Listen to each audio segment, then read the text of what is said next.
Director Robert Eggers gave us a wonderful gift this Christmas with the new Nosferatu remake, which comes out December 25th, of course, of 2024.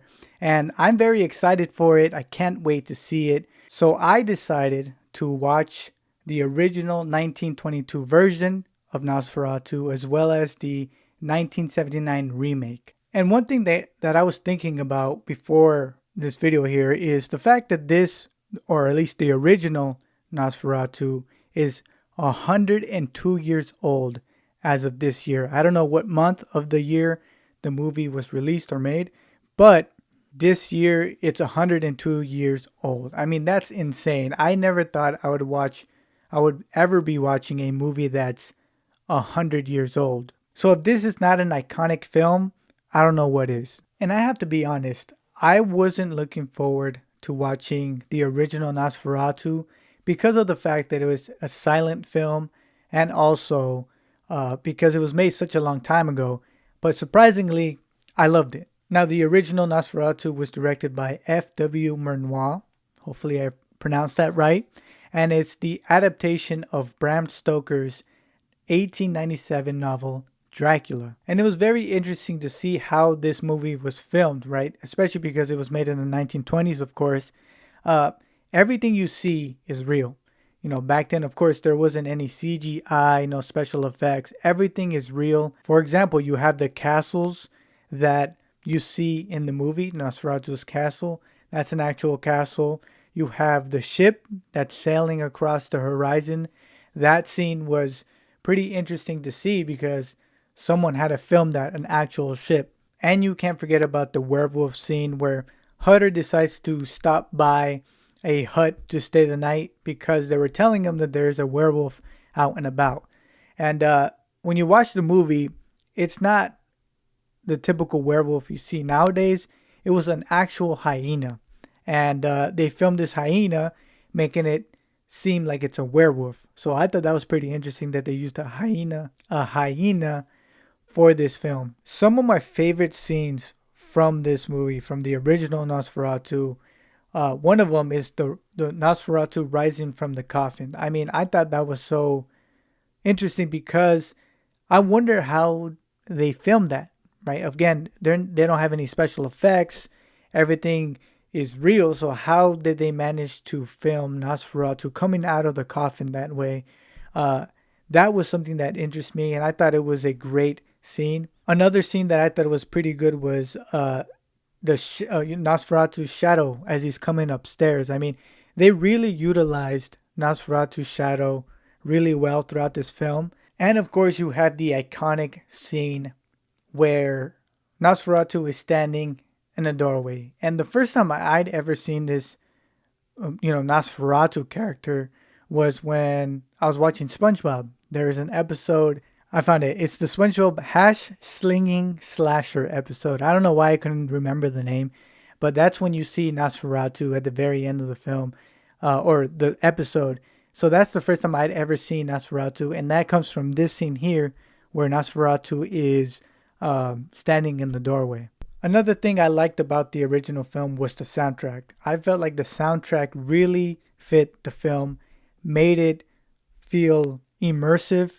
From what I've read, the soundtrack isn't from the actual original release, like the actual movie that came out. The soundtrack that you hear nowadays was put there later on. So it's not the original soundtrack, but it's still a soundtrack that complements the film. And lastly, I felt like the acting was strong and great because of the fact that it had to be theatrical, right? And it had to be theatrical because it was a silent film. So everything they did, they emphasized, right? The emotions were emphasized. Everything was extra because of the fact that it's a silent film.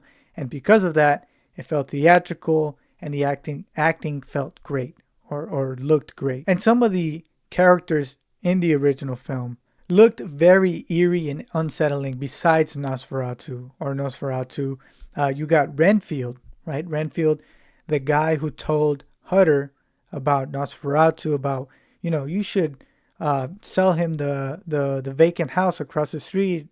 And he was the one who basically got Hutter and Ellen in all of this, right? So that character was very creepy to me. Now the remake, you also have some good scenes, good shots in the film, specifically the landscape, shots of the landscape that Jonathan had to travel to get to Nosferatu's castle.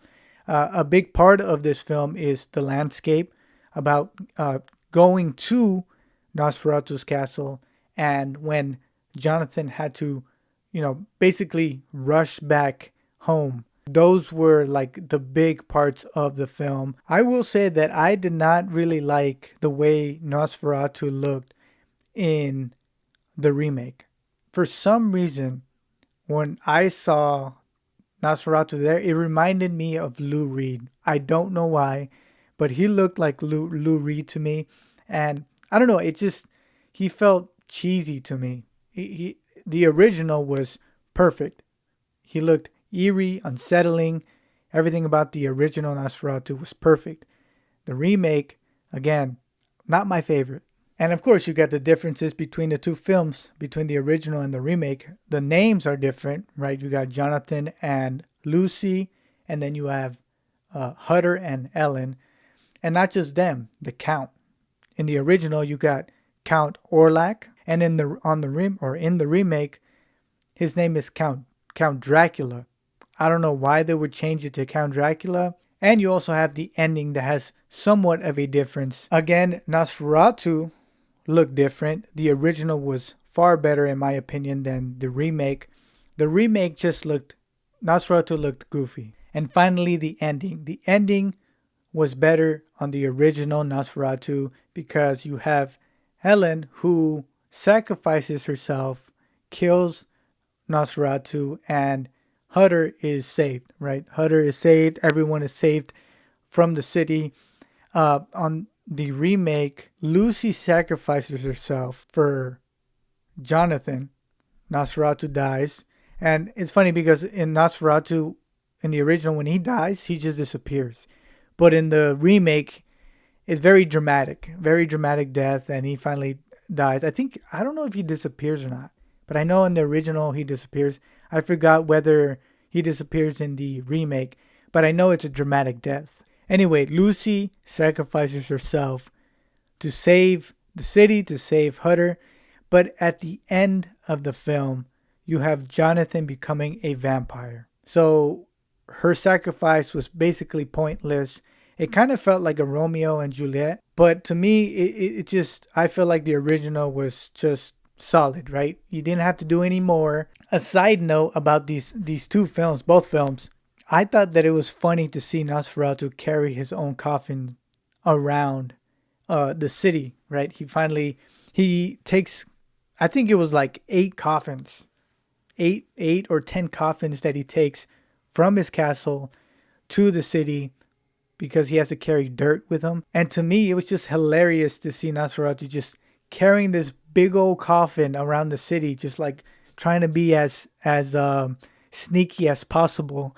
It's very hard to be sneaky when you're running around the city with a giant coffin. And everything he did himself. Homie didn't need any help. He did everything himself. He carried all the coffins to where he wanted to get posted up to get to Helen and Lucy. And I just thought that was the most funniest thing ever, watching this vampire. He has no minions, no help. He just does everything himself, carrying coffins. So, my hat goes off to Nosferatu for carrying all those, what was it, like 8 or 10 coffins across the city. But overall, I very much enjoyed watching both films. Honestly, before watching them, I thought I was going to like the remake more than I would the original. But it turns out that I like the original better than the remake. I just felt like everything was solid in the original film, from the soundtrack to the way that Nosferatu looked, to the shots and everything. I thought it was a great film.